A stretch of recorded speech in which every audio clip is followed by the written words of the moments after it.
Hey, it's your girl, your favorite paralegal, aka Cassandra Lynn, and welcome to Legal Doc Talk 24/7.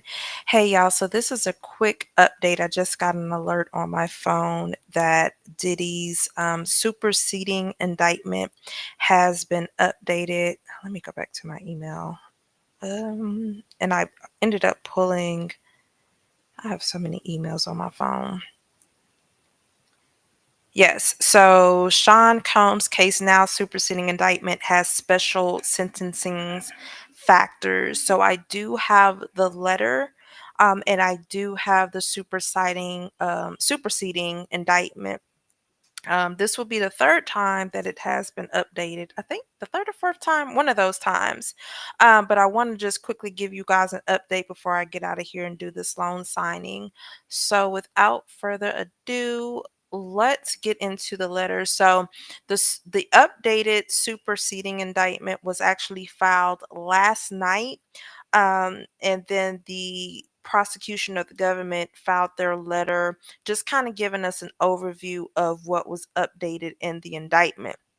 And it reads, let's see, states that the government respectfully submits this letter regarding the S3 indictment returned yesterday in the above referenced case by a grand jury sitting in the district. Okay, so this is superseding indictment number 3. Okay. So the S3 indictment contains 3 substantive changes to the charged offenses.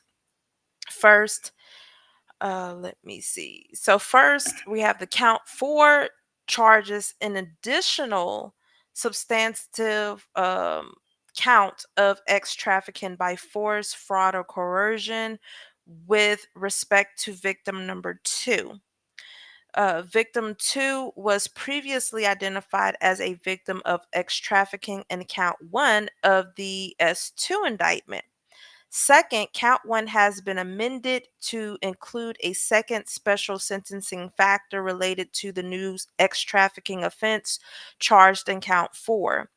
Third, the S3 indictment charges the Mann Act in 2 separate counts in counts 3 and 5, covering conduct for victim 1 and victim 2, respectively.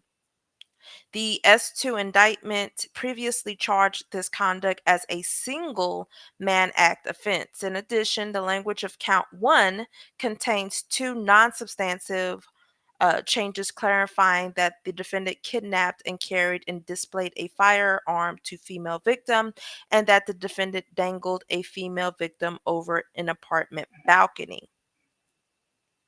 The government has already produced all Rule 16 discovery and Jinx Act materials in its possession associated with the S3 indictment and does not expect the S3 indictment to affect the existing pre-trial deadlines. The government respectfully requests that the defendant be arraigned on the S3 indictment at the final pretrial conference scheduled for April 25th, 2025. Okay, so the changes. So let's go back. So the S3 indictment contains 3 substantive changes to the charges. So first, so count 4 charges an additional substantive count of X trafficking by force, fraud, or coercion with respect to number 2. So let's go to count 4.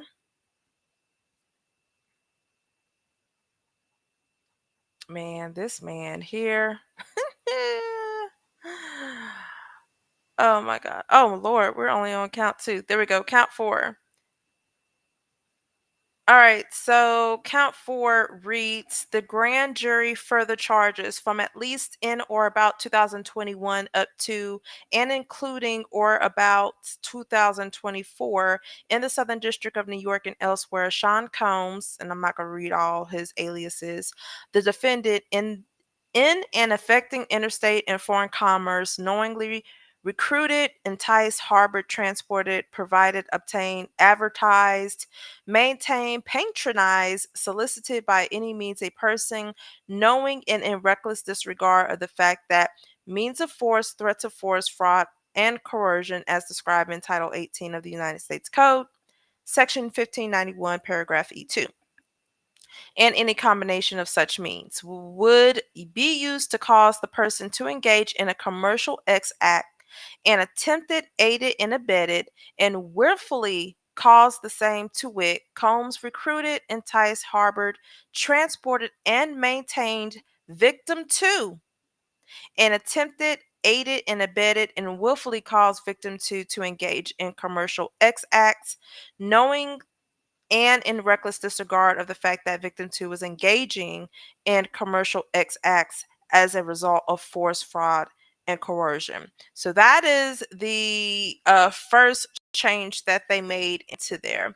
Then it says, because as you guys can see, it only stated, I think in the S2, it says it was previously identified as victim of only X trafficking in count one. So they added count four, and what I just read to you is in addition to victim two.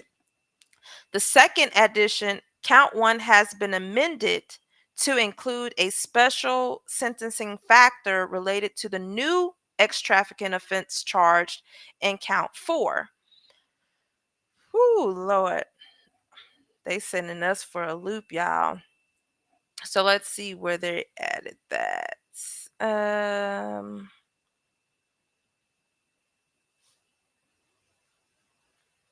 Okay, talk about through the vase. Yeah. Okay, where's the sentencing factor? The Combs enterprise, purposes of the enterprise, means and methods of the enterprise. This is just all crazy. That's why I went live with y'all, because I wanted to do this while we was all together. I hope I didn't pass it. Racketeering conspiracy. Notice, there we go. Bam. Notice of special sentencing factors. So from at least in or about 2009 up to and including in or about 2018 in the 7th District of New York and elsewhere, as part of his agreement to conduct and participate in conduct of the affairs of the Combs enterprise through a pattern of racketeering activity, Sean Combs, the defendant, agreed to, in and affecting interstate and foreign commerce, knowingly recruit, entice. Okay, we know that they did all of that, which is a violation of the Title 18 of the United States Code, and in any combination of such means would be used to cause the person to engage in a commercial X act in violation of that same United States Code. From at least in or about 2021. Wait, hold up. So the first one was from 2009 to 2018. Now we have 2021 up to 2024 in the Southern District of New York. He did pretty much the same thing.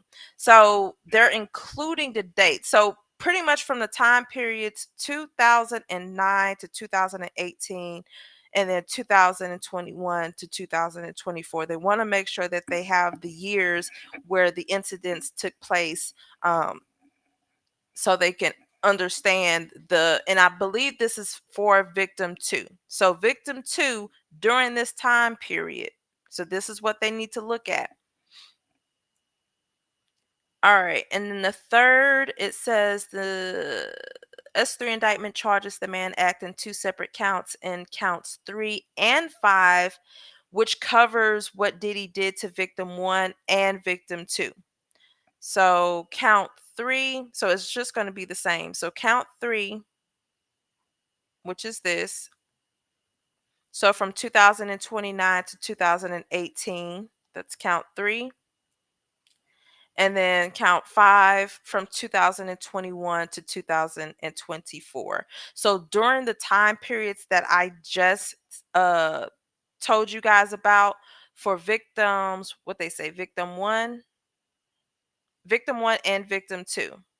So victim 1 and victim 2, from those periods, were transported against their will, pretty much, and had to engage in commercial X things. And they did this from state to state.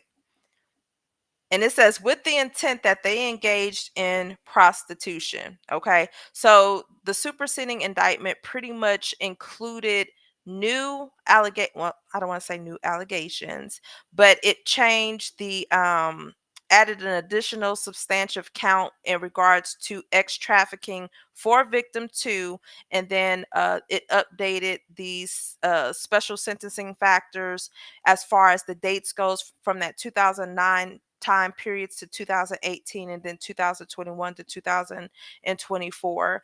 um and yeah, that's pretty much it. It's not too much as far as and I don't want to say it's not a big deal, but it is a big deal. But they want to just ensure that they have the dates correct in these indictments, okay? Because we can't be talking about dates outside of that.